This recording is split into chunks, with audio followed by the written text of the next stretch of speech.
আজ বাড়িতে একটা বিশেষ দিন। বাড়ি বলতে যে বাড়িটা আজকে আমি স্বপ্ন যে নির্মাণ করতে যাচ্ছি তার আজকে একটা বিশেষ দিন।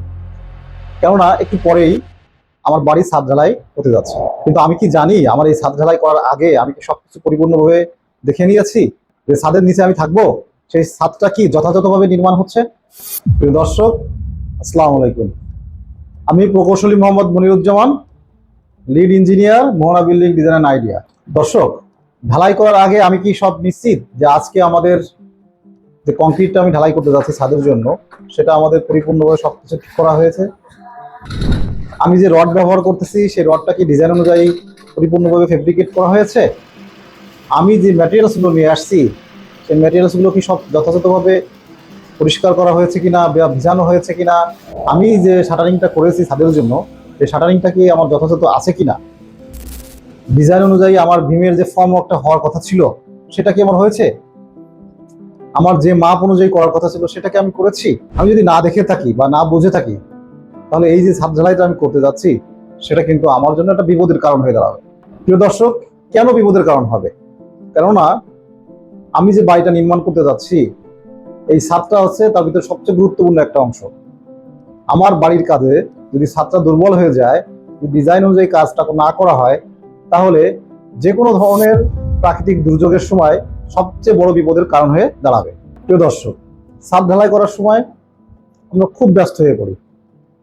কেউ দেখতে যাচ্ছি লেবাররা ঠিক মতো আসছে কিনা, কেউ দেখতে যাচ্ছি আমার মালামালটা ঠিক মতো পৌঁছাইছে কিনা, বা কেউ দেখতেছি ঢালাইটা যখন মিশাচ্ছে সে ঢালাইতে ঠিক মতো পানি দিচ্ছে কিনা।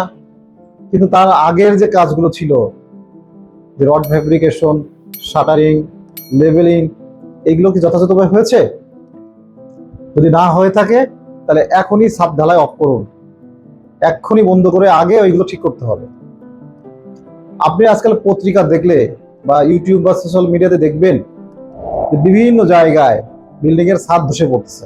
কিছুদিন আগেও ঢাকার একটা অভিজাত এলাকায় ছাদ ঢালাই করতে গিয়ে ছাদ ধসে পড়েছে। ছাদ ধসে পড়ার অন্যতম একটা কারণ হচ্ছে যে সকল নিয়ম কানুনগুলো ফলো করার কথা ছিল সেগুলো করা হয়নি। প্রিয় দর্শক, আপনি হয়তো ভাবছেন আমার তো সবকিছু রেডি, আমি ঢালাই শুরু করতে যাচ্ছি, এখন আমি দেখবো। হ্যাঁ, আপনি এখনো দেখতে পারবেন, কারণ আপনার ছাদ ঢালাই এখনো হয়ে যায়নি। তাহলে আপনাকে কি করতে হবে? এখনই ঢালাই বন্ধ করে আগে সেটা ঠিক করতে হবে।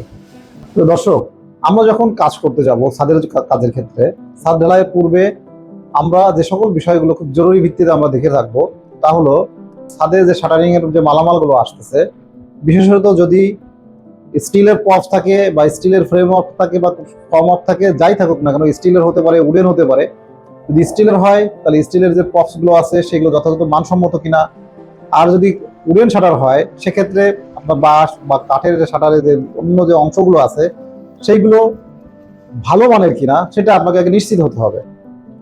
যথাযথ পুরাতন বাঁশ বা পুরাতন কাঠ বা পুরাতন স্টিলের ফর্মওয়ার্ক দিয়ে যদি আপনি ছাদ ঢালাই করার জন্য শাটারিং বা সেন্টারিং করেন, তাহলেই আপনাকে একটা বিপদ সামনে চলে আসবে।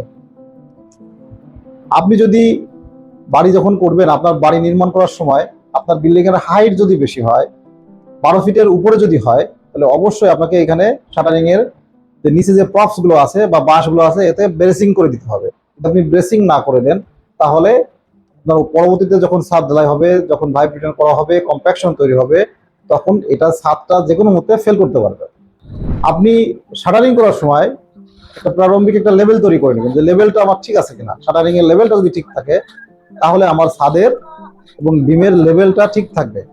তা না হলে তখন দেখবো যে প্লাস্টারটা আমার সুন্দর লেভেল হচ্ছে না, এলোমেলো হয়ে গেছে, ছাদ আঁকা বাঁকা হয়ে যাচ্ছে। প্রিয় দর্শক, আমি যখন রডের চেকটা করব, ডায়ামিটার অনুযায়ী আমার রড বাইন্ডিং করা হচ্ছে কিনা, আমার রডের যে হুক দেওয়ার কথা ছিল বা ডেভেলপমেন্ট লেন্থ দেওয়ার কথা ছিল সেগুলো আমার দেওয়া হচ্ছে কিনা, আমার ছাদের বা কলামের যে ল্যাপিংটা দেওয়ার কথা ছিল, ল্যাপিং এর যে সেকশনটা দেওয়ার কথা ছিল, ল্যাপিং এর যে লোকেশনটা দেওয়ার কথা ছিল সেই অনুযায়ী দেওয়া হয়েছে কিনা সেটাও কিন্তু আমাকে দেখে নিতে হবে। তা না হলে কিন্তু আমার প্রপার ডিজাইন অনুযায়ী ছাদের রড বাইন্ডিংটা হবে না। আমি যখন বিমের রড চেক করতে যাব বা বিমের শাটারিংটা আমি চেক করব, তখন আমাকে যে বিষয়টা সবার আগে দেখতে হবে যে বিমের যে ডেপথ ছিল এবং যে উইডথটা ছিল সেটা যথাযথভাবে আছে কিনা। আর যদি এটা ঠিক নাও থাকে, অনেক ক্ষেত্রে দেখা যায় যে ডেপথও ঠিক আছে, উইডথও ঠিক আছে, কিন্তু এটা যখন সোজা থাকতে হবে সেই সোজাটা থাকে না। অর্থাৎ আমি যদি একটা সুতা দিয়ে চেক করতে যাই বা লেভেল মেশিন দিয়ে চেক করতে যাই, তাহলে দেখা যাবে যে এটা বিমটা আঁকা বাঁকা হয়ে গেছে। আরেকটা ভুল সবচেয়ে বড় হয়ে থাকে, সেটা হচ্ছে রডের ল্যাপিং জোনটা।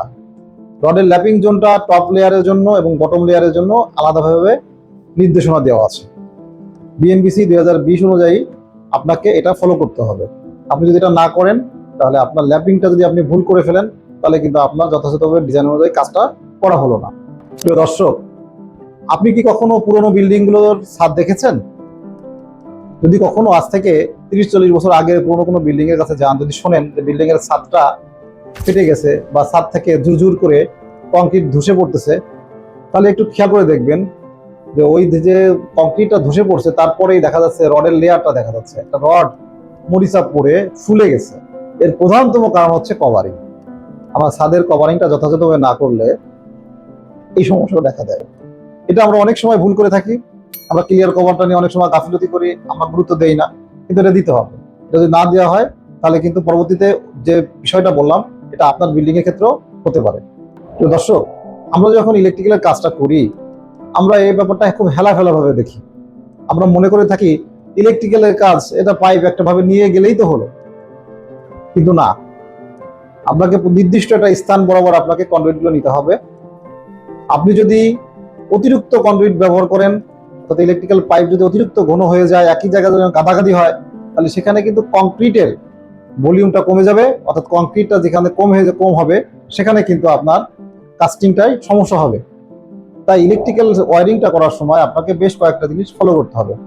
প্রথমত কথা হচ্ছে যে ইলেকট্রিক লাইনটা যাচ্ছে, সেই লাইনটা যেন আমার রডের কোনো স্পেসিংকে কোনো সমস্যা না করে। তাহলে কিন্তু আমার আগে স্ট্রাকচার ঠিক থাকতে হবে। আমার স্ট্রাকচার যদি ঠিক থাকে, তারপরে আমি ইলেকট্রিক কন্ডাক্টরগুলো ব্যবহার করব।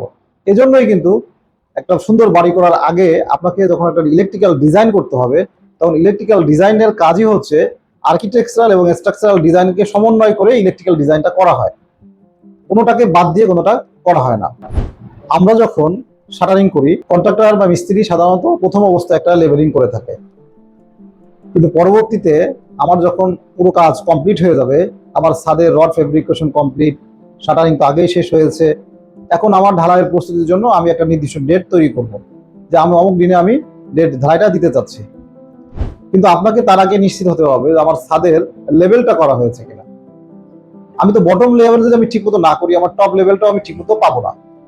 তাহলে কি হবে? লেভেল যদি ঠিক না থাকে, তাহলে আপনার নিচের প্লাস্টারে যেমন সমস্যা হবে, পরবর্তীতে টাইলস করতে গেলে টাইলসের সমস্যা হবে। প্রিয় দর্শক, আমি পরবর্তীতে এই বিষয় নিয়ে একটা নির্দিষ্ট একটা ভালো একটা ভিডিও তৈরি করার চেষ্টা করব, যাতে আপনাদের এই ছাদের লেভেলিংটা নিয়ে আর কখনো কোনো অসুবিধার সম্মুখীন না হন। আমরা যখন প্লাম্বিং এর কাজটা করি ছাদের জন্য, আমরা অনেকেই ভুল করি। আমরা মনে করি যে ছাদে যখন আমি কাজ করব, আমরা শুধু ছাদের চিন্তাই করি। আমরা পরবর্তীতে যে এটাকে একটা বাথরুম আছে, রান্নাঘর আছে, এই কথাটা আমরা ভুলেই যাই। এই জন্যই ভুলে যাই যে এটা তখন আর আমাদের দেখা যায় না ঢালাই করার সময়, যেখানে আমাদের কোন মধ্যে পাইপ হবে কিনা। কিন্তু প্রিয় দর্শক, আমরা কিন্তু এটা গুরুত্বের সাথে নিতে হবে যে আমাদের প্লাম্বিং এর পাইপগুলো কোন পাশ দিয়ে যাবে। বিশেষত আমি বাথরুমে বলি, রান্নাঘরের পাইপগুলো বলি, এবং রেইন ওয়াটার ডাউন পাইপগুলো আমরা কোন পাশ দিয়ে নিব। আমরা যদি কি ডাক ব্যবহার করব, যদি ডাক ব্যবহার করি, সে ডাক্টের প্রভিশনটা আমাদের আছে কিনা, সেগুলো আমরা বক্স মতো রাখছি কিনা, এবং যে লেভেলে আমাদের বা যে অংশগুলোতে দিয়ে আমাদের বাথরুমগুলো আছে, যে ড্রয়িং রুম নির্দিষ্ট যে জায়গা দিয়ে আমাদের বাথরুমগুলো আছে বা রান্নাঘর আছে, সেইখানে পাইপ নামাইতে গেলে আমাদের কোনো অসুবিধা আছে কিনা। ফাইনালি আমাদের ডিজাইনে হয়তো আমরা দিয়ে দেখাই দিচ্ছি যে এইখান থেকে আমাদের একটা বাথরুম আসবে, এখান থেকে পাইপ নামবে, কিন্তু এখন আমরা দেখতে পাচ্ছি যে সেখান থেকে পাইপ নামতে গেলে আমাদের একটা বিমের সেকশন চলে আসছে। অনেক ক্ষেত্রে অনেক বিল্ডিং এ কিন্তু প্রবলেমটা দেখা দেয় যে যেখান থেকে পাইপ নামার কথা সেখানে একটা বিম আছে, আমি বিম কেটে তো আর পাইপ নামাতে পারবো না। তাহলে সেই বিষয়গুলো কিন্তু এখনই আপনাকে ঠিক করে নিতে হবে যে আমার পাইপটা কোন জায়গাতে দিব, সেটা আমি নির্দিষ্ট যদি করে দিতে পারি, তাহলে আর আমার কোনো অসুবিধা হবে না। আমি এখন যে ছাদ ঢালাইটা করতে যাচ্ছি, এর যে কংক্রিটের যে মানটা, স্ট্রেংথটা আমি কি জানি? আমাকে ইঞ্জিনিয়ার সাহেব হয়তো বলে দিয়েছিলেন, আচ্ছা ঢালাইটা আপনি 1-1.5-3 বা 1-3-6 করে দিয়েন বা 1-2-4 করে দিয়েন। কিন্তু সেটাকে আমি ভালো করে জানি তো, আমি কি বুঝে আসছিলাম যে 1-1.5-3 মানে কি? আপনি সাধারণভাবে হয়তো ভাববেন যে হয়তো সিমেন্টের পরিমাণটা কম লাগলো, একটু কংক্রিট দুর্বল হলো, এতে আর কি হবে। বিষয়টা এমন না, শুধু দুর্বল হবে না, আপনার বিল্ডিংটা ঝুঁকিপূর্ণ হয়ে যাবে।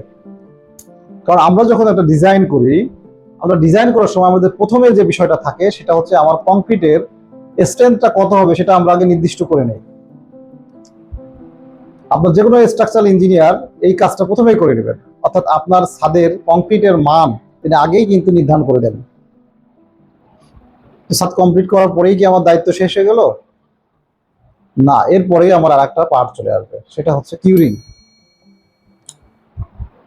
কংক্রিটের স্ট্রেংথটা সাথে সাথে চলে আসে না, ধাপে ধাপে কংক্রিটের স্ট্রেংথটা বৃদ্ধি পায়। আমি 3 দিনের এক ধরনের রেজাল্ট পাবো, 7 দিনে এক ধরনের রেজাল্ট পাবো, চূড়ান্তভাবে আমি 28 দিনের দিন কংক্রিটের পূর্ণাঙ্গ রূপে আমি কংক্রিটের স্ট্রেংথটা পেয়ে যাব। তাহলে এই স্ট্রেংথটা পেতে হলে আমাকে অবশ্যই কংক্রিটে কিউরিং করতে হবে, অর্থাৎ কংক্রিটটা আমাকে ভিজিয়ে রাখতে হবে। এখন আপনি বলতে পারেন, আমি কি ছাদটা একদম পরিপূর্ণভাবে পানিতে ভিজিয়ে রাখবো? আপনি পরিপূর্ণভাবে ভিজিয়ে রাখলেও কোনো ক্ষতি নেই। আবার যদি আপনি মনে করেন আপনি 7 দিন পানিতে ভিজিয়ে রাখলেন, এরপরে আপনি সকাল বিকাল 3 বার পানি দিয়ে সুন্দর করে ভিজাই দিচ্ছেন, কিন্তু তবে খেয়াল করতে হবে, যদি ওয়েদার খুব চরম আকার ধারণ করে, যদি প্রচন্ড গরম থাকে এবং ছাদটা যদি শুকানোর সম্ভাবনা বেশি থাকে, সেক্ষেত্রে আপনি বাদ দিয়ে পানিটা আটকায় রাখার চেষ্টা করবেন, তাহলে আপনার কিউরিংটা পরিপূর্ণভাবে হবে। এবং কিউরিং যখন করবেন, কোনো অংশ বাদ রেখে কিউরিং করা যাবে না। অনেক সময় দেখা যায় ছাদে বাদ দেওয়া হয়, বাদটা এমনভাবে দেওয়া হয় কিছু কিছু অংশগুলোরে কিউরিং এর বাইরে চলে যায়, সেখানে কখনোই পানি দেওয়া হয় না। এভাবে করা যাবে না, পুরো অংশটাকে আপনাকে কিউরিং এর আওতায় নিয়ে আসতে হবে। প্রিয় দর্শক, এগুলো না করলে, আমরা যদি পরীক্ষা করতে এগুলো না করি, তাহলে আমাদের কি ক্ষতি হবে? সেটা হচ্ছে আপনার অর্থের অপচয়টা হবে। আপনি যে কষ্ট করে একটা বিল্ডিং এর ছাদ নির্মাণ করতে যাচ্ছিলেন বা করেছেন, সেটা টোটালি আপনার একটা লস প্রজেক্ট হিসেবে গণ্য হবে। কেন? কারণ আপনি যে ছাদটা করেছেন সেটা তো আপনার বসবাসের জায়গা হয়নি, বা একটা মরণ ফাঁদ হিসেবে গণ্য হবে। যে কোনো মুহূর্তে ভূমিকম্প বা বড় রকমের কোনো ঝড় আসলে আপনার বিল্ডিংটা ফেল করতে পারে। তখন তো আপনি রাত্রে ঘুমিয়ে আছেন, ভূমিকম্প হলো, ছাদ ধসে পড়লো, তাহলে কি হলো? আপনি সহ আপনার ওই বিল্ডিং এ যারা বসবাস করে প্রত্যেককে আপনি ঝুঁকির মুখে ফেলে দিলেন। তাই আমার অনুরোধ থাকবে, প্রিয় দর্শক, আপনি যখন বাড়ি নির্মাণ করতে যাবেন, তখন অবশ্যই অবশ্যই আমরা যে বিষয়গুলো নিয়ে আলোচনা করলাম, এইগুলো আপনাকে খেয়াল করতে হবে। আপনি এইগুলো যদি লক্ষ্য না রাখতে পারেন, আপনি যদি নিজে এগুলোকে তদারকি করতে না পারেন, তাহলে একজন ইঞ্জিনিয়ারের সহযোগিতা নেবেন। প্রিয় দর্শক, আমি আশা করব আপনারা কাজ করার সময় অবশ্যই এই বিষয়গুলো খেয়াল করবেন। আজকে এ পর্যন্তই। আসসালামু আলাইকুম।